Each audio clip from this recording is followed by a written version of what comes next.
A continuación, hablaremos del desarrollo socioemocional.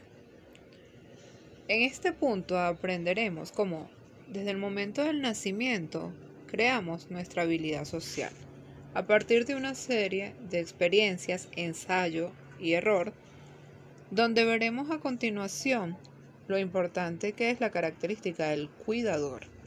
Cuidador, término que le damos a la persona que protege la integridad física, emocional, mental del lactante, ya que conocemos que por distintas circunstancias no existe solo la figura mamá y papá. Entonces conoceremos todo lo que son las actitudes propias en el aspecto socioemocional y también lo que nos dicen los representantes de la psicología en cada una de estas áreas para la edad del lactante menor. Desarrollo socioemocional. Teoría del desarrollo psicosexual de Sigmund Freud. Él nos explica, como nosotros sabemos, todo lo que tiene que ver con las características psicológicas sexuales del lactante. En este periodo, él manifiesta que la etapa de satisfacción está en la boca. Recordemos que el desarrollo psicosexual es un concepto creado por Freud, es una teoría psicoanalítica en donde las pulsiones sexuales determinan el comportamiento, según él, del individuo. Según Freud, en la etapa de lactancia, la zona erógena, como les dije, está en la boca. Y él propone que la personalidad se forma a partir de los conflictos entre los impulsos del ello y las exigencias sociales.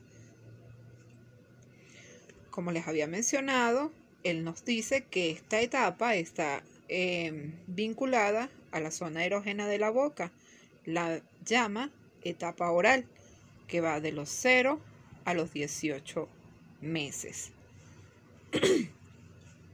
Esta etapa oral, el sistema bucal adquiere una importancia enorme, debido a que durante esta etapa la energía, el líbido, se libera por medio de comer, succionar, deglutir.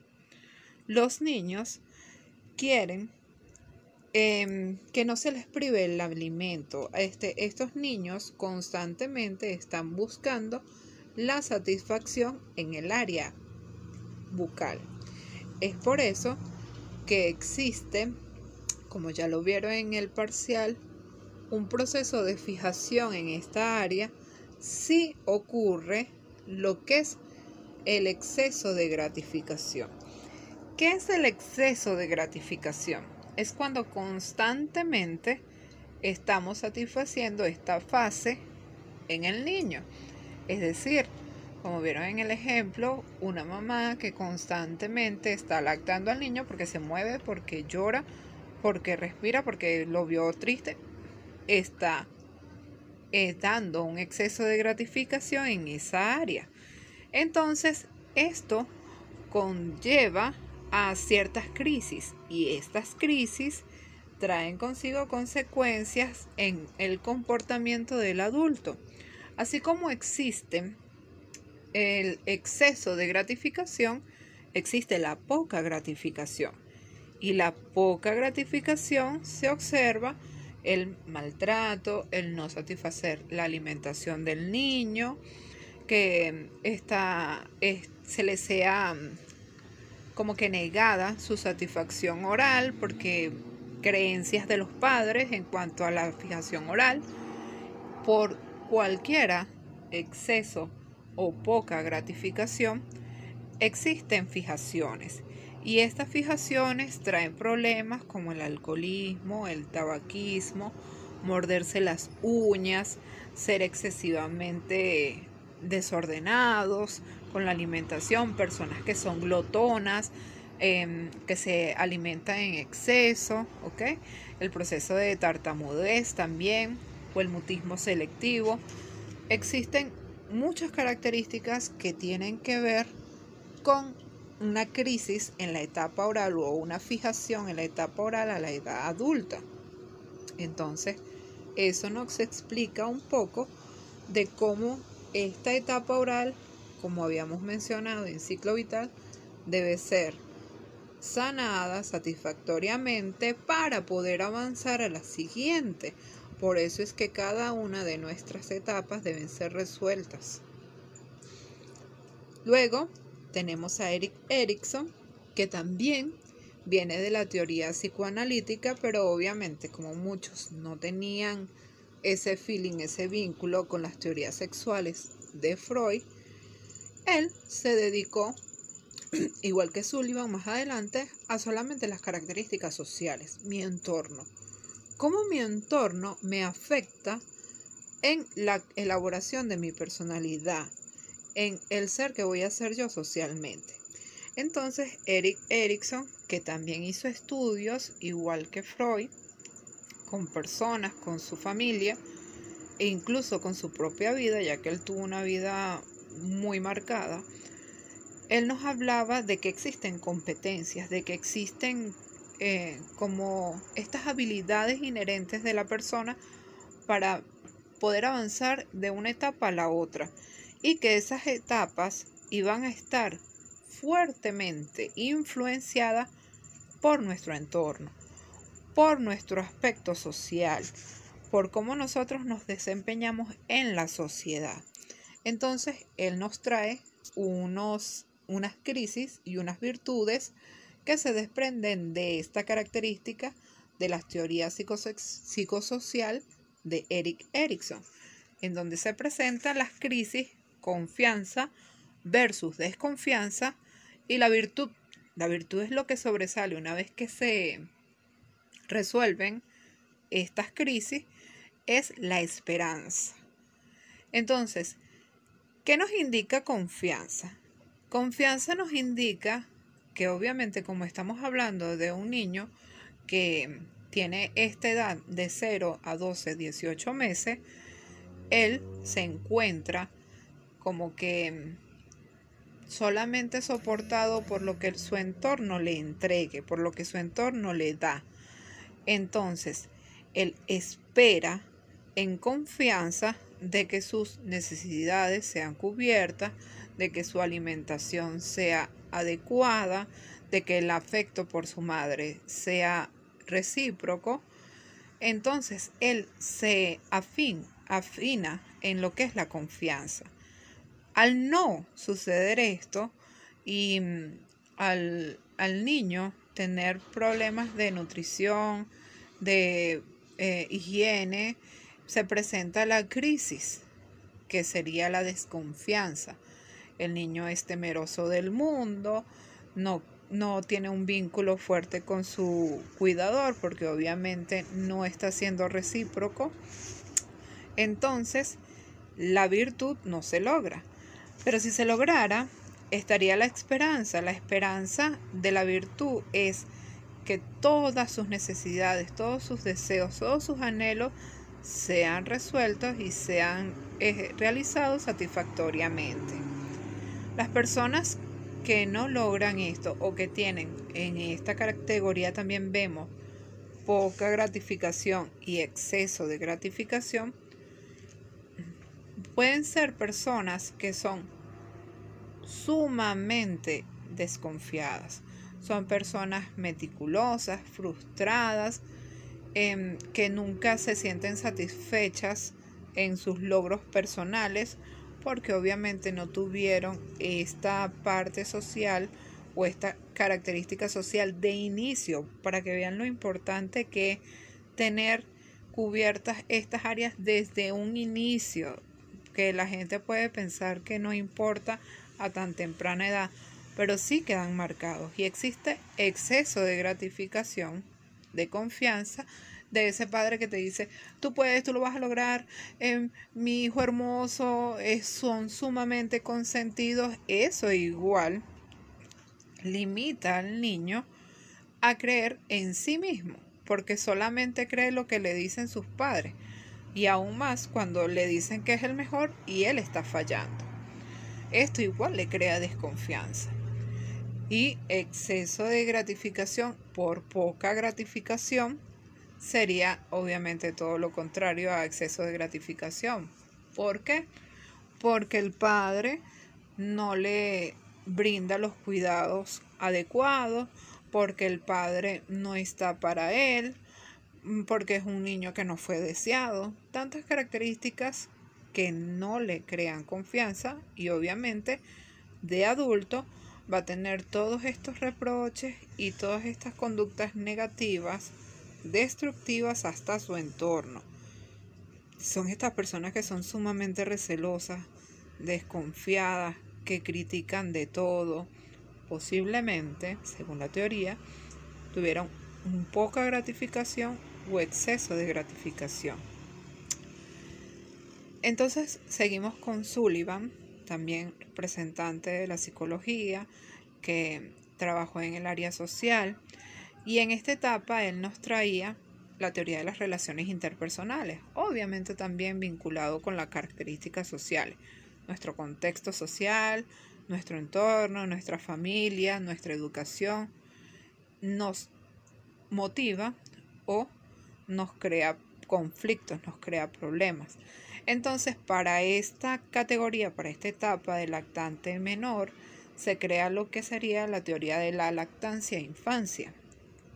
En esta etapa, Sullivan manifestaba el vínculo que se crea entre la madre y el hijo.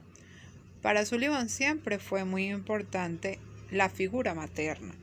Obviamente por eso le da el nombre de lactancia, porque obviamente el vínculo de la alimentación, todo el proceso del niño entre el reconocimiento de el afecto y que sus necesidades son satisfechas, vienen a raíz.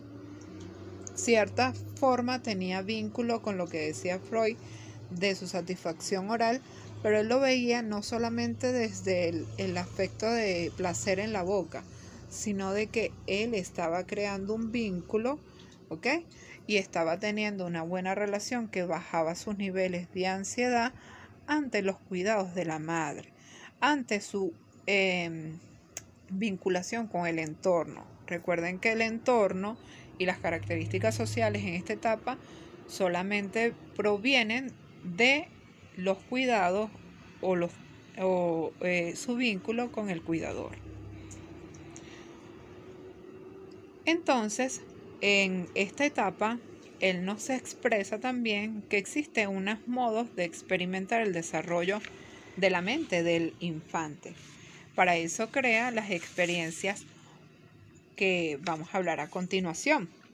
Un ejemplo son sumamente sencillas, en la que la parte de la experiencia prototáxica, en esta etapa no existe conciencia como tal del exterior, el exterior físico, de la causalidad del tiempo. Entonces, para esto, mi experiencia es solamente por símbolos.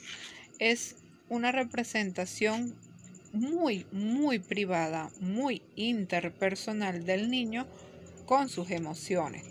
No las puede expresar, entonces simplemente queda en él la forma de darse a sí mismo alivio y tensión a sus cuidados. Esta sería la experiencia prototáxica. En el sentido de la experiencia paratáxica, en este periodo comienza un poco la interacción con nuestro entorno, reconocemos eventos, causalidades. Vamos en cuanto a la búsqueda de las experiencias con símbolos que tenemos como que en privado con nuestro cuidador. En sí nosotros como que coincidimos solamente con esa persona para demostrarle nuestras emociones verdaderas, nuestras necesidades. Entonces esta experiencia empieza a demostrarnos cómo podemos decirle a nuestro cuidador: me siento mal, no me estás cubriendo mis necesidades básicas, por medio de la experiencia paratáxica. La experiencia sintáctica entonces nos expresa el comienzo ya de la racionalidad, de las características de personalidad estable del niño, en el que nos dice que su comportamiento y su sentido social tienen como que amplia relación. En este sentido, en este periodo, el niño basa sus emociones, sus vínculos en cuanto a la experiencia, porque ya obviamente existe conciencia, existe una representación mental entre cómo este ambiente o esta situación social me va a afectar a mí a futuro. Entonces sería como que más adelante, cuando ya encuentra en sí las características lógicas y los símbolos válidos para expresarse. Igualmente, en esta etapa de lactancia e infancia, nos presenta los factores estables para formar una personalidad. En cuanto a estas características, ¿verdad? Son sumamente importantes para Sullivan expresar lo que son las necesidades y dinamismo, el sistema del yo y las personificaciones. Vamos a explicar cada una de ellas. Las necesidades del dinamismo. Lo podemos expresar o relacionar con satisfacer las necesidades del lactante fisiológicas como comer, la higiene, calmar la ansiedad, porque son aspectos sumamente importantes. Esto lo denomina él las necesidades y dinamismo, que el cuidador esté brindando en ese aspecto al niño. Obviamente ustedes entienden que todo esto es para crear un yo sano. El sistema del yo se evalúa a lo largo de la infancia y son esos niveles de adaptación a su entorno y cómo podemos superar las crisis. Esto está íntimamente relacionado con nuestros cuidadores, el ámbito en el que nos desempeñamos, nuestro círculo social. También obviamente tendría que ver con nuestras características económicas. Todo está íntimamente vinculado a cómo nosotros, cuando todas estas cosas están cubiertas, creamos una buena autoestima y una excelente autoimagen. Las personificaciones es unas características mediante la experiencia, como nuestro entorno, como según nuestras creencias, nuestra fantasía, sería el mundo perfecto en el cual yo puedo crecer satisfactoriamente a lo largo de mi vida. Si estas características se dan, todas las que mencionamos anteriormente, lo que serían las necesidades y dinamismo, el sistema del yo y las personificaciones, el niño podría crear los siguientes aspectos que vamos a hablar a consideración, que es a continuación, que sería yo bueno, yo malo y el no yo. En este momento nosotros podemos expresar cómo el vínculo con la madre es sumamente importante para la creación del yo bueno. ¿Y qué es la creación del yo bueno? El yo bueno se manifiesta como esa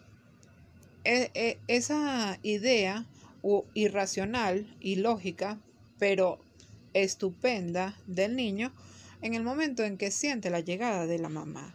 Sabe que todo va a estar bien, sabe que va a ser cuidado, tiene un vínculo con esa persona. Ya se creó eso desde un principio. Incluso este yo bueno se forma con pacientes, que es una pregunta muy común que me hacen cuando están en cuidados intensivos o el niño es separado de la madre. Igual lo siente, igual percibe, obviamente si los cuidados de la madre son acordes, igual el niño percibe el vínculo y el afecto por su madre. El crear el yo bueno es sumamente importante para los adultos responsables, sanos, que no viven en cuanto a la fantasía de que su vida no fue ideal por las carencias que en algún momento presentó. El yo malo, obviamente, como la palabra lo dice, viene caracterizado por todos los desvalores que nos presenta el yo bueno. Un niño que no es cuidado por su madre, el niño que es incluso abandonado o dado en adopción. En este periodo el niño presenta obviamente muchas características negativas como comportamientos antisociales. Entonces esto en psicología lo hemos vinculado con la parte de la infancia en donde el niño no tiene una buena relación con su figura del cuidador. El no yo es cuando no existe unas características o nunca me dieron unas características propias a seguir. No tengo creencias, no tengo valores, o bien me los dieron, pero nunca formaron parte de mí, no hicieron mella en mí. En ese momento se crea el no yo, que es a veces hasta peor que el yo malo, porque él no tiene ni vínculos ni afecto por su grupo familiar o de cuidadores. Tienden a ser personas sumamente desapartadas, que se aíslan, porque nunca crearon una personalidad como tal. Recuerden que todos estos aspectos sociales vienen a marcar en mí mis características de personalidad a largo plazo. ¿Ven que es importante? Entonces, seguimos en cuanto al desarrollo socioemocional. Como ya lo hemos mencionado anteriormente, ¿existe un vínculo madre-hijo? Sí, vaya que existe. Y tenemos un representante como es Walding y Ainsworth, que ellos estuvieron investigando todos los que son las características de las figuras de apego y cómo en lugar de llamarlo apego, lo llamaron vínculo, porque apego suena como que me perteneces, eres mía, no puedo estar sin ti. En cambio, vínculo es como esta relación de reciprocidad, ¿cierto? Entonces, ellos nos explicaban que existen distintos tipos de vínculos. En cuanto a los distintos tipos de vínculos, los vamos a evidenciar incluso en la práctica. Por eso es de suma importancia que presten atención a cada uno de ellos. El vínculo o apego seguro. En esta característica vemos cómo, en cuanto al apego seguro, conocemos como el patrón en cuanto al vínculo con el infante y el representante y la persona que lo cuida es sano. O sea, cuando esta persona regresa y lo encuentra, él lo busca activamente y se alegra de su llegada. Es una característica que tenemos que notar en el lactante. El representante se aparta del niño, el niño nota su ausencia, lo busca activamente y cuando vuelve el representante, el niño se alegra de su llegada. Este es un apego seguro. El apego evitativo nos muestra un patrón en cuanto al que el infante, vemos, porque nosotros en la práctica lo hacemos, le pedimos al representante que se aleje, como si se fuera a marchar, y vemos que raramente el niño llora cuando se separa de esta persona que lo cuida. Y cuando esa persona regresa, que le pedimos que vuelva al salón o el lugar donde estemos nosotros, en el ambulatorio, pocas veces se emociona por su llegada o evita contacto con esa persona. Esta es las características del apego evitativo. Es como esa palabra, recuérdenlo, evita su mirada o contacto con esta persona. Como que, me abandonaste, chévere, ya no te voy a prestar atención. El apego ambivalente, ansioso o resistente es un vínculo muy ansioso en el que el niño ve cuando el cuidador se aleja. Esta persona, como les decimos, le pedimos que se separe del niño. El niño se altera a un extremo, que llora, se se pone de mal humor, no nos presta atención durante la práctica, pedimos al representante que regrese y en cuanto al representante regresa, evita otra vez contacto con esta persona. ¿Ok? Entonces, ¿vieron cómo es la diferencia entre el evitativo y el ambivalente? Aunque los dos buscan contacto con la persona, en este sentido el ansioso, incluso antes de que el representante se ha ido, simplemente cuando los deja con ustedes jugando, ya él está preocupado, ya él sabe que el papá lo va a abandonar. El apego desorganizado o desorientado es sumamente difícil. El niño se muestra ansioso antes de que llegue de la práctica, se le entrega al representante y no tiene tranquilidad tampoco con el representante se marcha y tampoco lo busca activamente. O sea, es como un tipo de vínculo, como su palabra lo dice, desorganizado. Este niño no tiene afecto ni apego por ninguna de las personas, él simplemente está ansioso y angustiado. Bueno, estas características las vamos a ver en la práctica. Seguimos con el desarrollo socioemocional y lo que es la sonrisa social. Para estas partes nosotros tenemos distintos tipos de sonrisas según la edad. Entonces tenemos que a partir de esta primera etapa en el que el niño está conociendo su entorno, vinculándose con sus familiares, existe lo que se llama una sonrisa social. La sonrisa social en la que el niño aún siente alegría o saben, cuando vienen a visitarlo familiares, el niño está apenas reconociendo cara y dicen, ay, me reconoció, ay, se rió, apenas me vio. Incluso esta sonrisa puede presentarse con personas que él nunca conoció, porque es una sonrisa social, es como innata del niño. Y obviamente manifiesta los grados de alegría y de satisfacción del niño. Oh, se me pasó. Entonces, las características que tenemos que notar es cuando incluso en el momento del sueño existe una sonrisa que refleja. Esta sonrisa también es un aspecto emocional que debemos notar porque demuestra que el niño está bien, que el niño está siendo atendido, que el niño es sano. Siempre en consultas nosotros estamos muy al corriente de lo que es las características de cómo el niño demuestra sus grados de alegría. Y es una de las características que nosotros tenemos que tomar en consideración durante el juego, durante las conversaciones con los representantes. Y bueno, como ustedes conocerán más ahora, con todas las características negativas que se están viendo en el ámbito infantil, y esa es una de las características para ustedes como médicos, puede ser muy resaltante de que hay una carencia, ¿ok?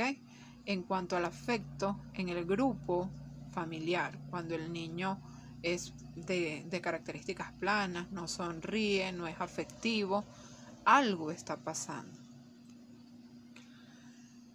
También conseguimos en esta etapa el desarrollo socioemocional, la ansiedad de separación. En este momento, cuando hablábamos de los vínculos, yo les explicaba un poco de cómo reaccionaban el niño, pero nos explica, obviamente, la teoría, que existe la reacción ante los extraños y esta va desde los 6 a los 12 meses. O sea que es completamente normal y yo incluso alargaría la edad en cuanto al vínculo del niño con el entorno. A esta edad, de 6 a 12 meses, el niño se preocupa en cuanto llega una persona extraña a su vínculo o a su grupo materno o a su casa. O bueno, cuando va a visitar al doctor, que va a ser una de las experiencias que ustedes van a tener en la práctica. Por eso tenemos que estar pendientes de qué edad estamos recibiendo estos bebés. Entonces ya conocen que a partir de los 6 a 12 meses es completamente normal. Como yo les digo, lo alargaría en cuanto a las reacciones del niño. obviamente que se espera al llegar el extraño. Ustedes esto lo tienen en cuanto a la guía, nosotros se lo vamos a explicar de todas formas por medio de ejemplo, cómo el niño se preocupa, llora, se pone rabioso ante la llegada de los extraños. Igualmente sucede en cuanto a la ansiedad de separación. Esta angustia que yo les explicaba anteriormente con el niño de evitativo y ambivalente, se veía cuando estábamos a punto de pedirle al representante que saliera de la habitación. Obviamente tenemos que estar pendientes de que ansiedad de separación para esa edad es completamente normal. El niño se asusta, obviamente no quiere soltar el vínculo con el representante y está en constante como que vigilancia de que él esté presente en la habitación, incluso que lo busque activamente. Al ver esto, ustedes pueden hacer el vínculo entre la teoría de los apegos seguros y la ansiedad ante separación. Bueno, jóvenes, un placer. Hasta acá el tema. Y obviamente les vamos a dar indicaciones del guión, cómo vamos a hacer la práctica. Y también vamos a hablar de los casos que vimos a continuación con nuestros estudiantes la vez pasada. Vamos a dejarle un video por allí. Éxitos. Nos vemos en la práctica.